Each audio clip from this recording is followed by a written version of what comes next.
Here we are once again for the physics video lecture. That's Physics 190 video lecture 9. And what are we doing today? We have a really interesting generalization of the Taylor series for complex functions. And it's called the Laurent Series. And it contains the Taylor series because we're just going to define it here as the sum of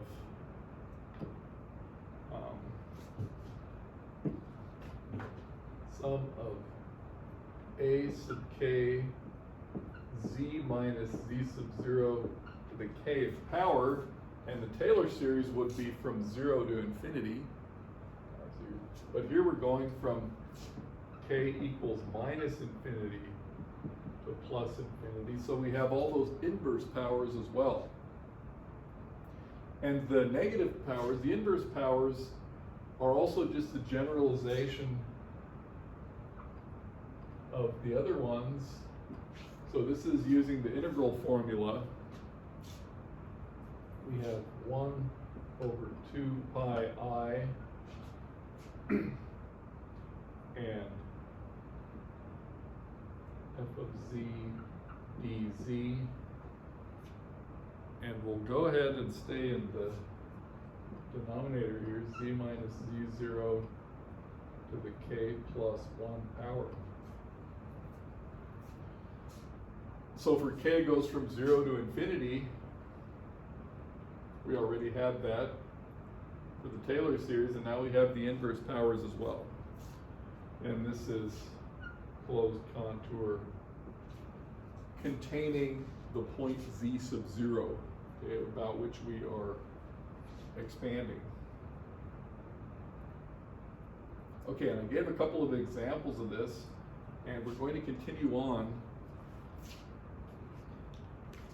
I will first do what's called a classification of singularities. Okay. Because now that we have these inverse powers, actually I should not point here, we have the inverse powers right up here, minus 1 to minus infinity, we can get a classification of these types of points. So classification of singularities. These are just a couple definitions along with examples for them.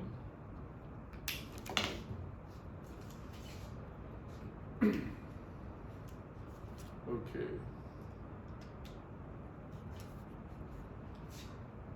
First of all, let's write down an f of z where we have a finite number of these negative powers. So we could say a minus m z minus z sub 0 to the m plus a minus m plus 1 z minus z0 to the m minus 1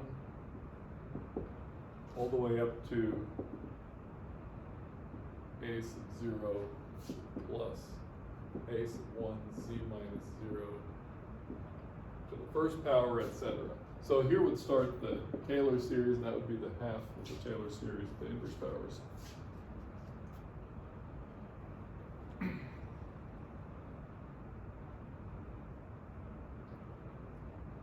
Okay, so here, z sub 0 is a pole of order m. M order pole.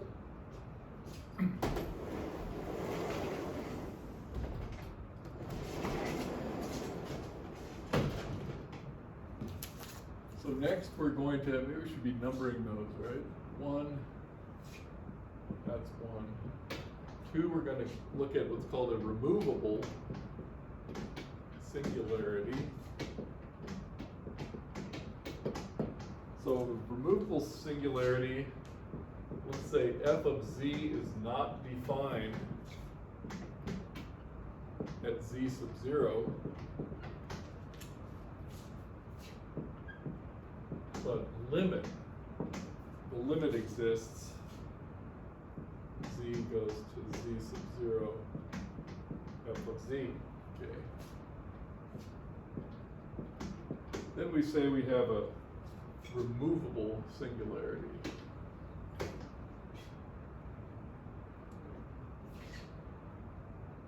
Okay. Go ahead and say then z sub 0 removable singularity. And the example for that, you could say the classic example would be f of z is equal to the sine of z divided by z. And you can of course see that immediately if you have 1 over z, and then you take the Taylor series, the power series of sine of z, then you have z minus z cubed over 3 factorial, and so forth. And what you end up with is 1 minus z squared over 3 factorial, and so forth. Okay, so that's a well-defined limit, and that's a removable singularity. And the third type of singularity we'll talk about is an essential singularity.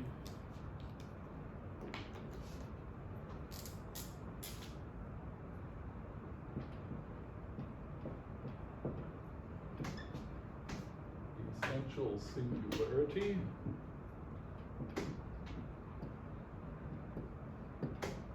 And for this one, we have all infinity of those inverse powers.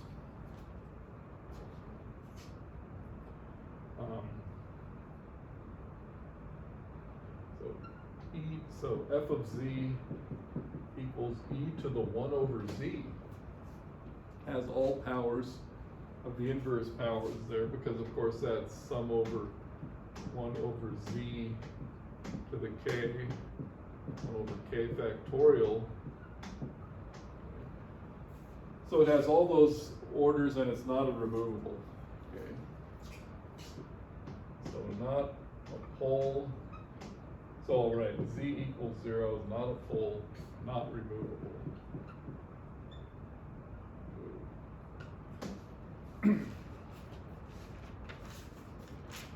Okay, so those are the different types of singularities that we can be dealing with now that we have this series with the inverse powers. And the thing is, we can deal with all these things very systematically now, as I'll show you now. So let's go ahead and leave this up here on the board, and we'll erase this. Leave that up at the top, because that's our Laurent series.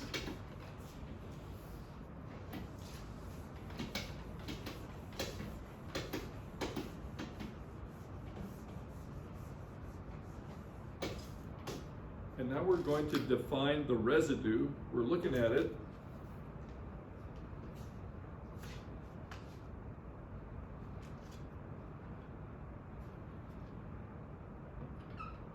So let f of z be analytic in, that is, say, within and on a circle in the complex plane. Circle about z sub 0, right? So we've got z sub 0 within this circle and on this contour C. F is analytic.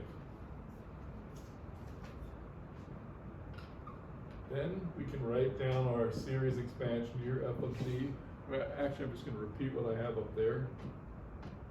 A sub k, z minus z sub 0 to the k, minus infinity to plus infinity. Okay, so then we have that form of the function. Okay, this exists, power series with all the inverse as well as the positive powers. And integral f of z dz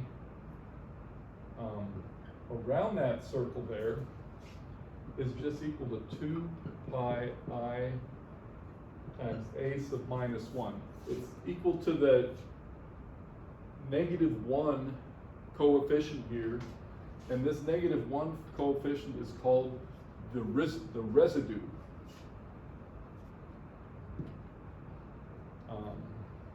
First of all, we see this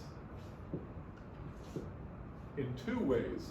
First of all, it's actually in our definition right here. If we put k equals -1, okay, k equals -1, -1 plus 1 is 0, and that's just f of z dz, right, equals a sub -1 times 2 pi I. So it comes out of the definition, or from what I'm going to call a star up here. Also, we showed it before, it was one of our problems, that if you integrate these, if you do the integration about this here, then the only term that gives you a non-zero contribution is the -1 term. So also, term-wise integration,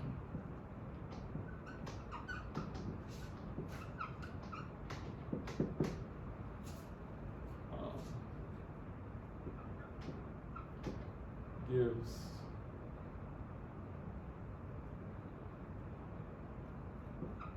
pi I a sub -1, comma, because all other integrals vanish.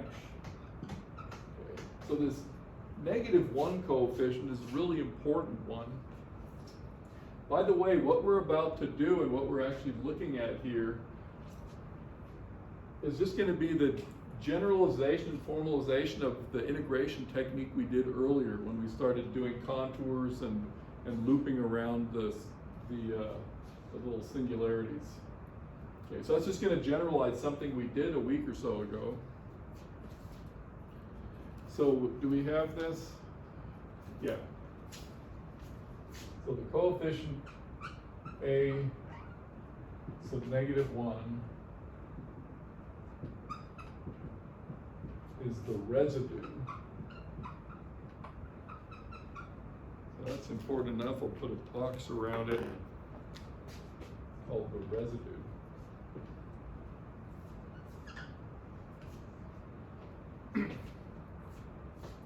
So that takes me straight to the residue theorem, which we essentially have. We've essentially set it up already.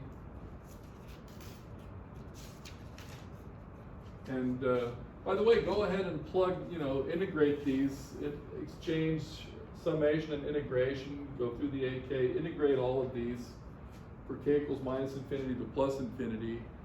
Look it up in your notes, and you'll of course see immediately that only when k equals -1 do you get a non-zero contribution, because it's that trivial or fundamental integration around the circle, okay? Centered on z sub 0. Yeah. So next we're going to write down the residue theorem, indicate its proof, which is essentially just tying together what we've done here, and then we'll start getting some interesting applications. What we can do is extend the integration tricks that we have learned a little while ago.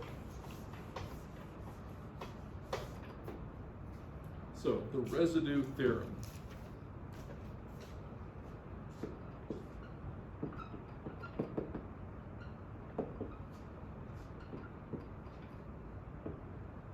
And that is as follows.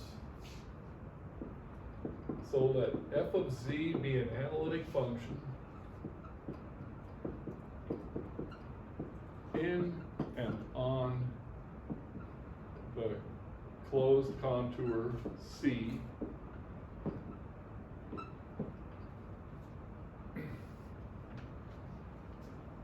except at a finite number of points.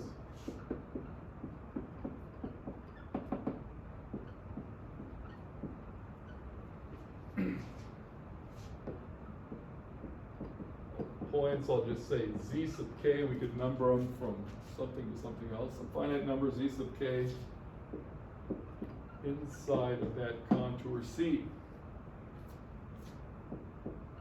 The residues, as defined up there, we're just going to define as the terminology, residue f of z sub k, for whatever z sub k's we have there. So then, the integral f of z dz. By the way, we're keeping it simple. We're going around this closed contour. I'll draw an example of it. We're not doing anything fancy with multiple loops and stuff,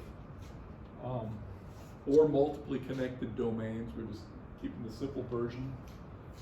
Is equal to 2 pi I times the sum of all of the residues. Residues of f of z sub k, all of the z sub k's, singularities.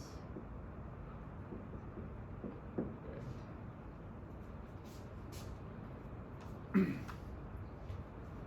So it's just the sum of those.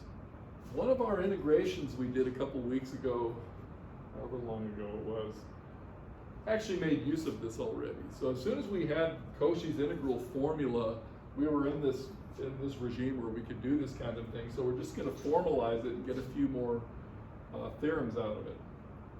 Some of the residues and the proof will fit in this corner of the board.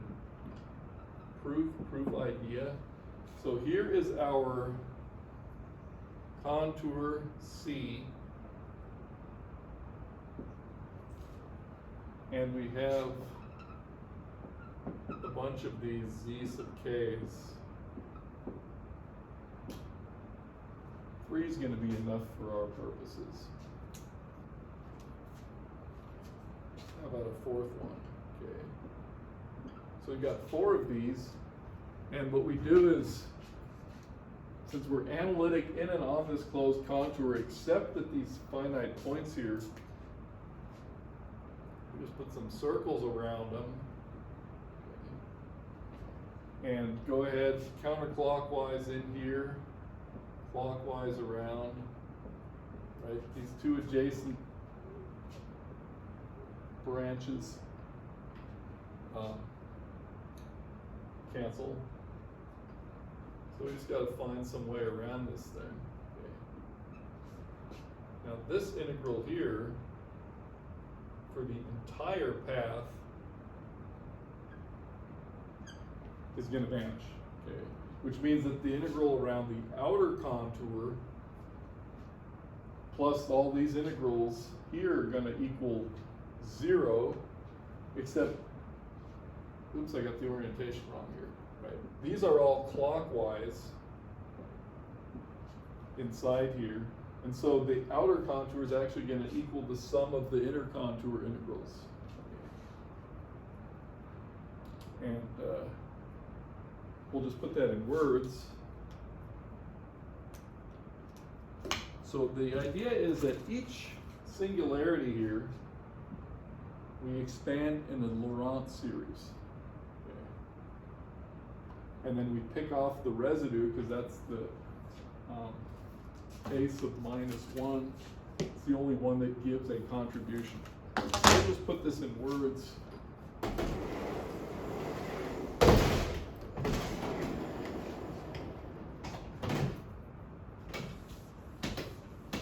This is basically what we've had since we had Cauchy's integral theorem and Cauchy's integral formula. It's just bringing it all together right now.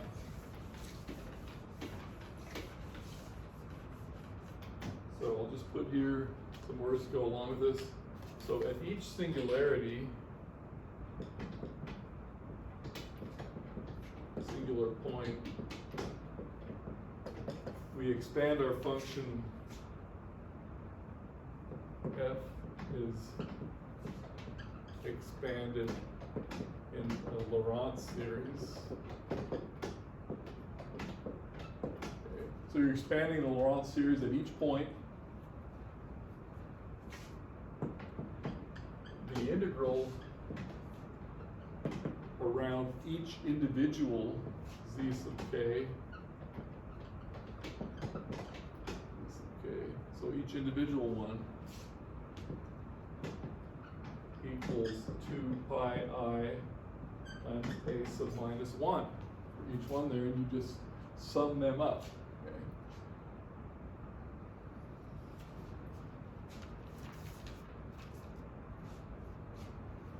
So now what we're interested in, like I said, we did this some time back. I'm going to put that as an example now. So, example, recall our integral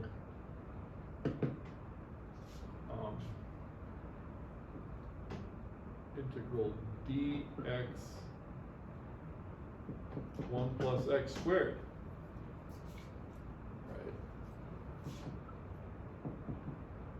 We used that technique, and what we found that was equal to pi, I believe. Or then we did this integral here. We had minus infinity to plus infinity dx 1 plus x squared 4 plus x squared. Okay.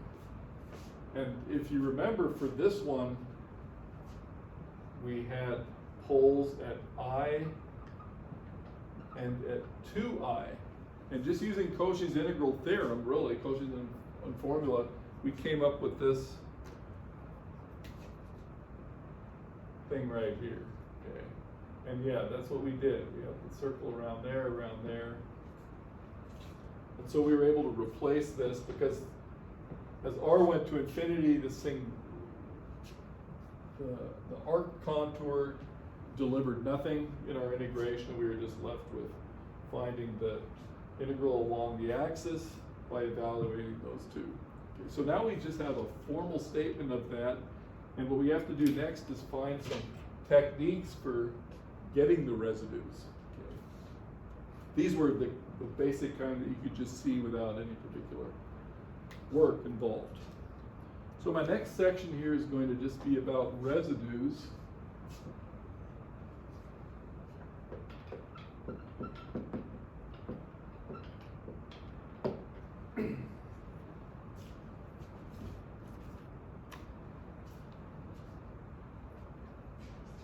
So first of all, I'm just writing its definition again. So residue is a sub -1 in the Laurent expansion.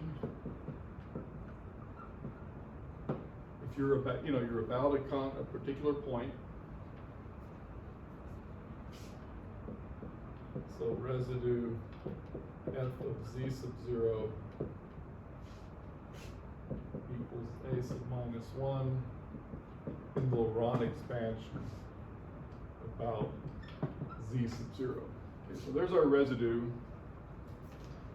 Next, we'll look at a simple pole. A simple pole z sub 0. So what does that mean? That means that all of the negative powers coefficients vanish. So a sub n equals 0 for n less than -1. Right? You just have that -1 coefficient, that's it.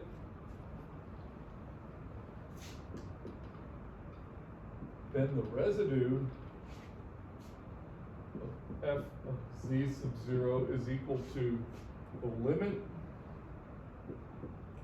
z minus z sub 0 f of z as z goes to z sub 0.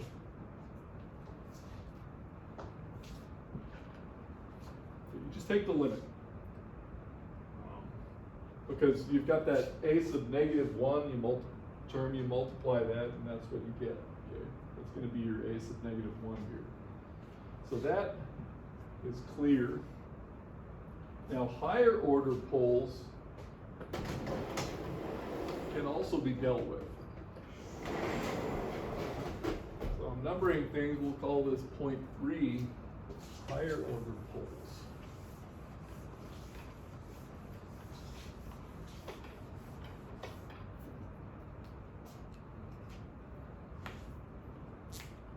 So 3.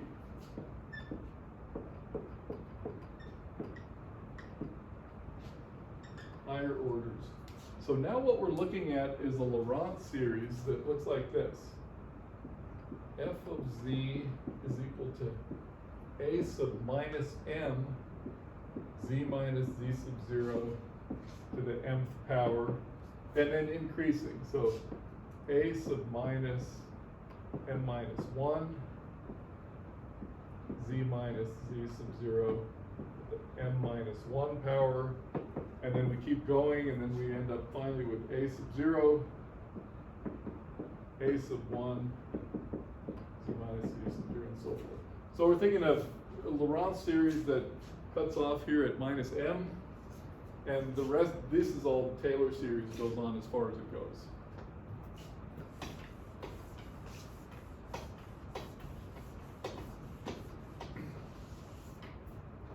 So here, we want to find the residue for this expansion here.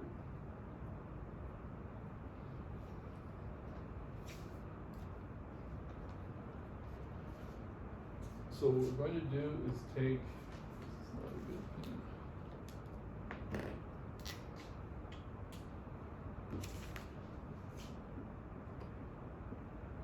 Take z minus z sub 0 to the mth power of f of z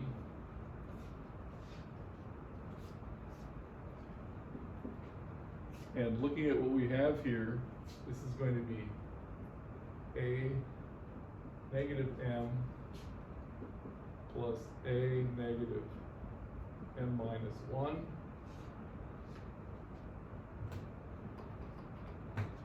and since we're multiplying by the z sub m, we're going to have times z minus z sub 0 to the first power.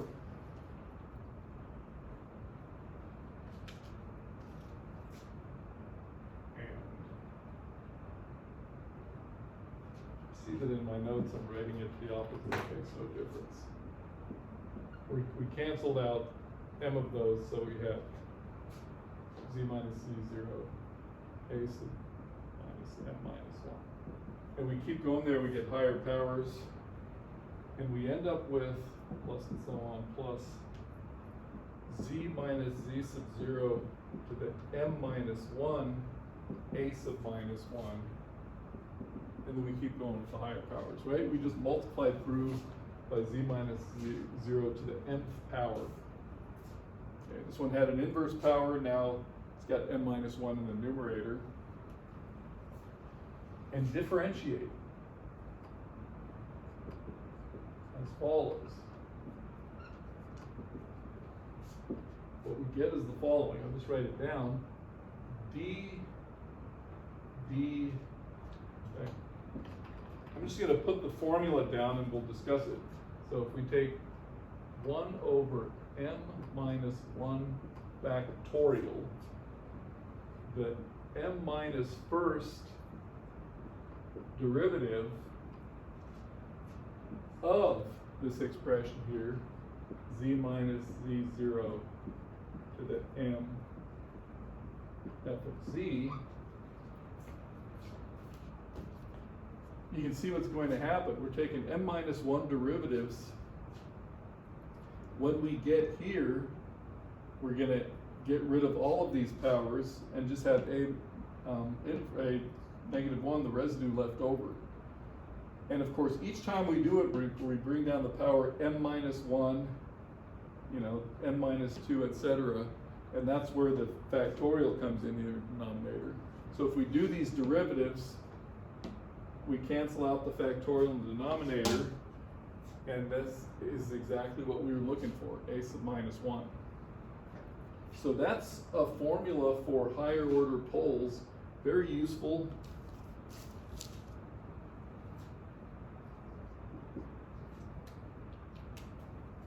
So yeah, you see the construction.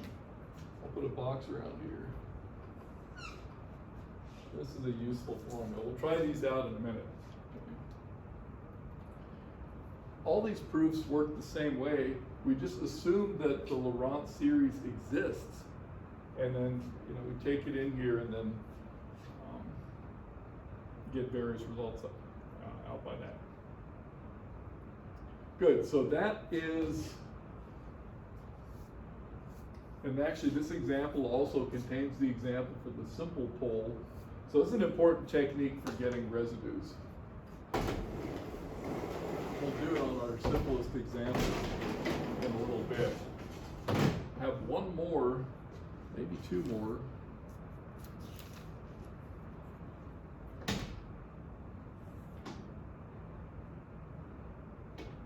Yeah.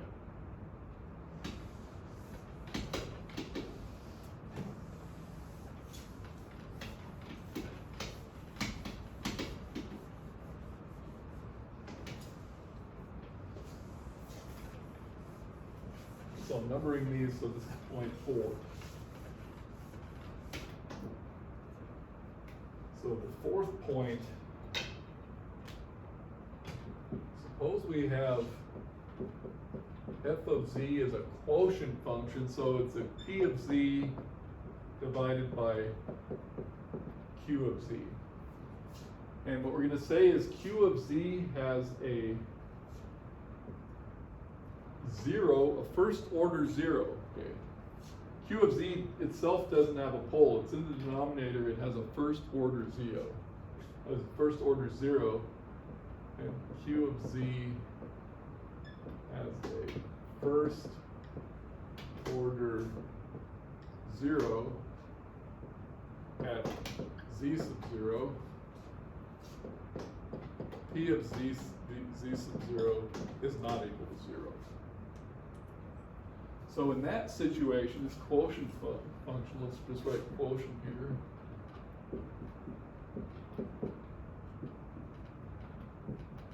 Just so we have a way to express that. Now, these series expansions exist. So in our numerator, we have P of z0 plus P prime of z0, z minus 0, and so forth. Okay. In the denominator, we have, because it vanishes at z sub 0, we start with the first derivative, q prime of z sub 0, z minus z sub 0, plus a half q double prime z minus z sub 0 squared, plus and so on. And what we can now do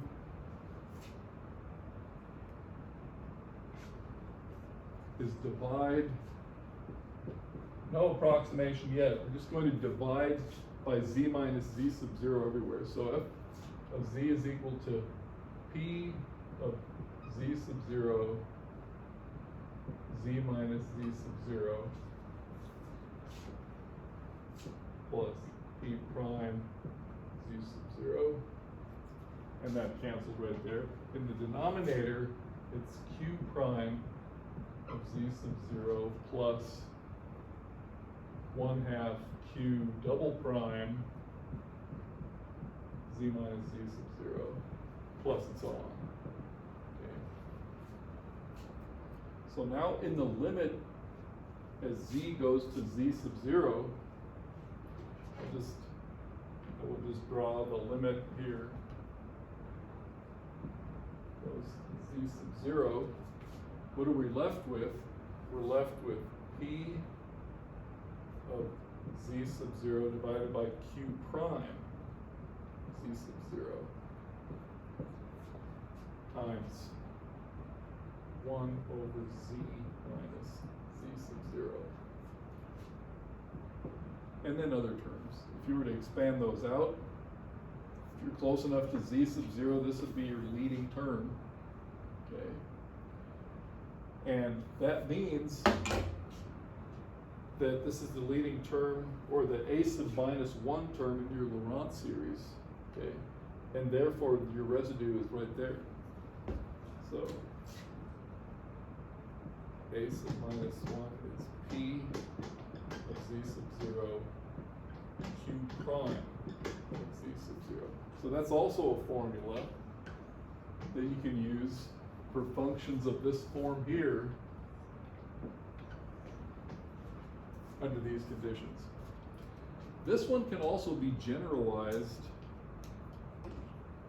to a higher order 0 in this denominator function. Then you would start your function not with q prime, but q higher order, nth derivative, and do a similar construction to this one right here. Okay. Good. So we have some rules now, and we're going to apply them in the simplest cases and see what happens.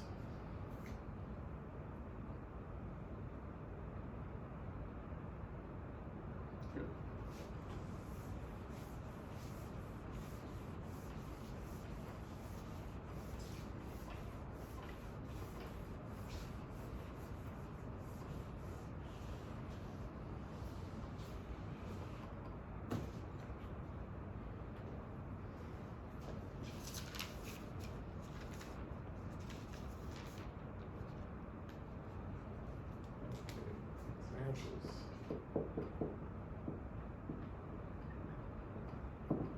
See how we're doing here.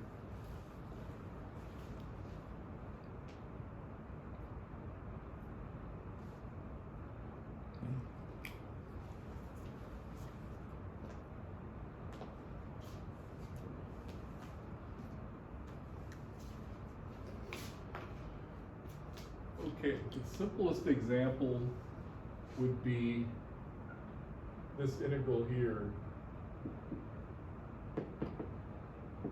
dx 1 plus x squared. Okay, we know it comes out, we've done it before. Let's just analyze it in terms of the rules that we just had up on the board. So we're going to look at dz z plus I, z minus I, and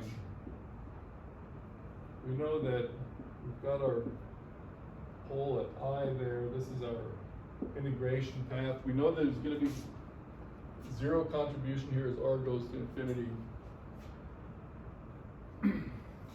So we can look at this thing here as, we know it's going to be, I'll just call that C,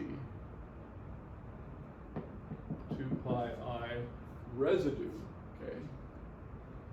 So in this case, it's 2 pi I, limit z goes to I, z minus I, and then I'll put a bracket around here. The f of z is 1 over z plus I, z minus I. Okay. So this was the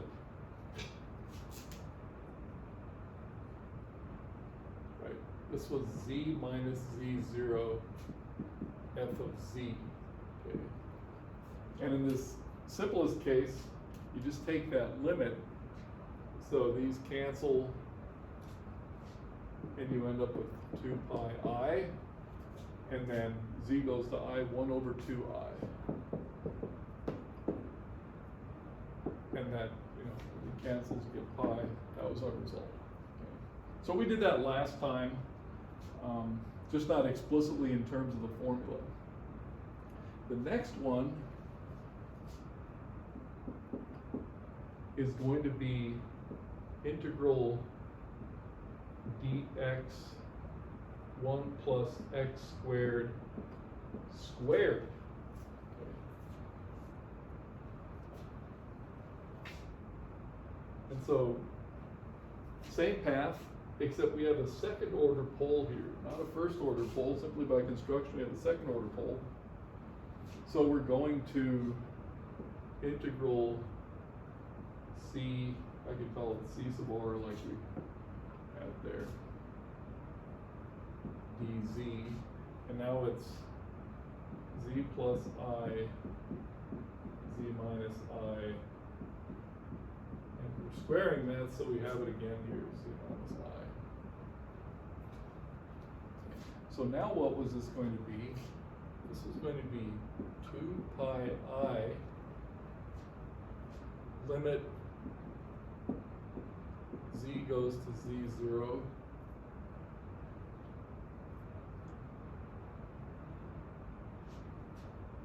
z minus, running out of room here, square bracket, z minus I squared, and then I'll do this red bracket thing again here. Should have had more room. We got this stuff. So here it was, no. I'm just going to start this one with more room. Okay.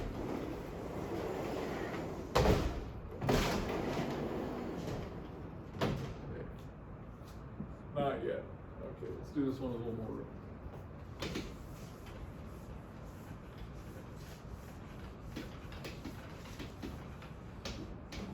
So yeah, I want to use that differentiation formula for the higher order poles.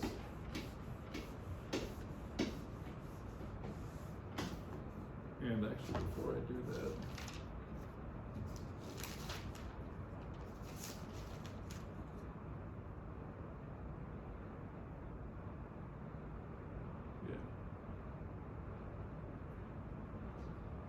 yeah, you know, I think in the formula I just wrote down, I left out the limit. Doesn't matter. We'll make it up. I'll tell you where to put it in there. So, okay, we're doing this integral again. Minus infinity to plus infinity dx over 1 plus x squared squared. So we want to look at a higher order pole, and we're going to just talk about, as before, dz, z plus I times z minus I. And both of these squared, I'm going to write them out though. Z plus I, z minus I.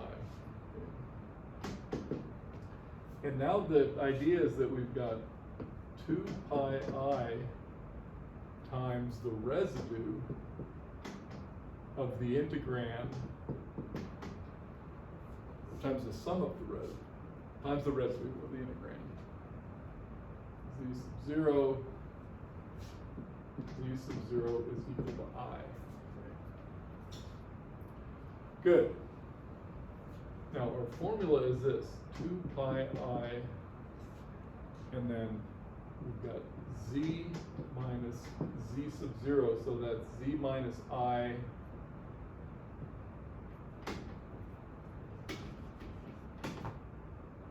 dz. Okay, we have a second order pole, so we have the 2 minus 1, the first order derivative, ddz, z minus I squared, and then that f of z is 1 over z plus I squared, z minus I squared. That's the actual integrand, okay? Z plus I squared, z minus I squared. So it is the derivative of this evaluated at z equals z sub 0, or I. I don't know if I had that in the original definition. No, I had z minus z sub 0 to the m minus 1, m minus 1 derivative, had the m minus 1 factorial in there, evaluated at that limit there. That's all that is possibly missing. And what do we get here? We get 2 pi I. Since it's the derivative of this whole thing, these cancel. It's the derivative of 1 over z plus I squared. evaluated at z equals I. And we have 2 pi I minus 2, 1 plus, or z plus I cubed evaluated at z equals I. So what do we have? 2 pi I, we have negative 2, we have I plus I, so 2I cubed, which is 2I, let's go ahead and write it out. And then we'll evaluate this thing. We've got 2I cubed, so that will be 2 pi I, minus 2. We've got 2I here, and then 2I squared that remains is negative 4. Okay, 2, 4, minus signs go away. I goes away, we're left with pi over 2. Okay, pi over 2. So that's that integral. And I've left out a little bit. This is the one we were looking for. Okay, we went into the complex plane. Again, it's the same contour as before. So we're assuming the limit r goes to infinity. And in this integral, the outside arc there, integral vanishes, so we're just left with the one on the real axis. And it is equal to our evaluation of the residue here. Okay. So yeah, once more, I'll just write this down. So the formula, which I had on the board, assuming I wrote it down correctly the first time, it was 1 over m minus 1 factorial. The m minus first derivative of everything that's in here, namely z minus z sub 0, the m f of z evaluated at z equals z sub 0. That's our a minus 1. A sub minus 1. And of course, that's the residue, that's what we're looking for.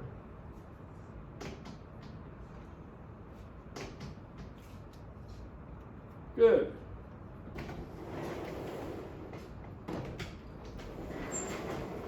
So now you can really go to town. You could invent all kinds of problems and integrate them up without much trouble.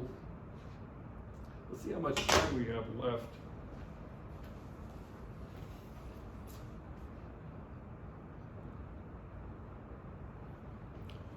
Took longer than I thought.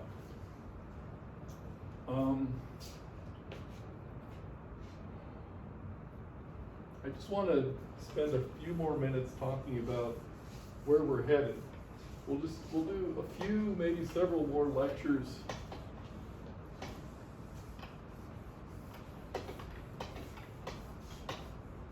But I want to bring it back to what we started off with this semester.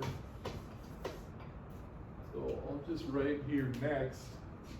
You could say there are kind of 2 more themes. There's some more interesting integrals to be done. So we'll just say integration using these complex techniques. That's what we'll call them. Using complex technique, okay? That's the first thing. But what I really want to get to, and kind of immediately next time, is back to some Fourier integrals. Okay. We started off motivating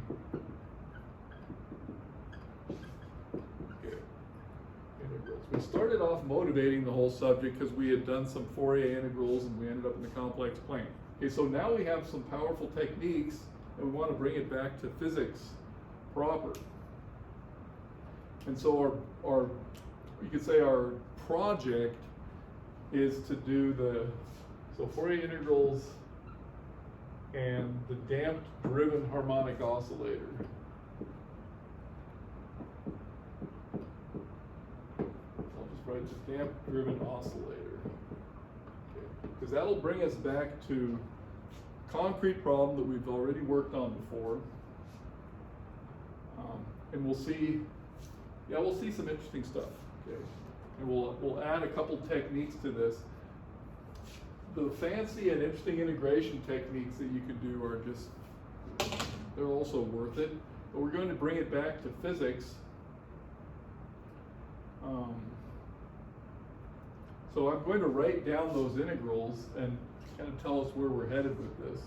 You know, we had f of x equals integral f hat of k e to the I k x dk.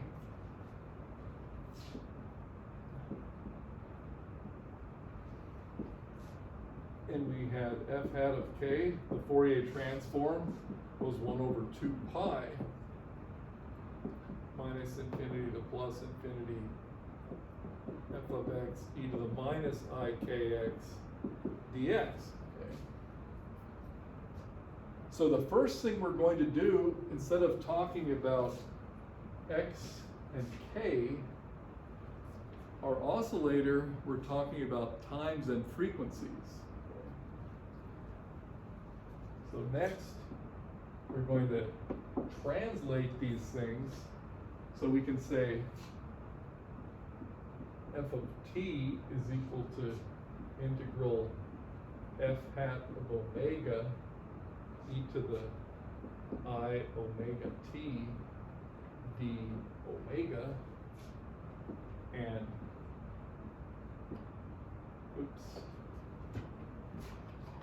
and f hat of omega is 1 over 2 pi. This is just a translation of symbols, right? We can definitely do one, we can do the other. 1 over 2 pi f of t e to the minus I omega t dt. So we'll discuss the translation of this form to this form here, and then we'll be able to talk about the time dependence of our mechanical system. Okay. So time dependence mechanical system, and we'll see what this Fourier transform refers to. Okay. So that's where we're headed.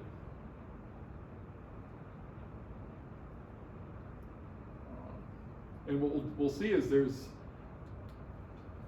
is the ability to use these techniques and our complex integrations to solve differential equations. Okay. So solving linear differential equations.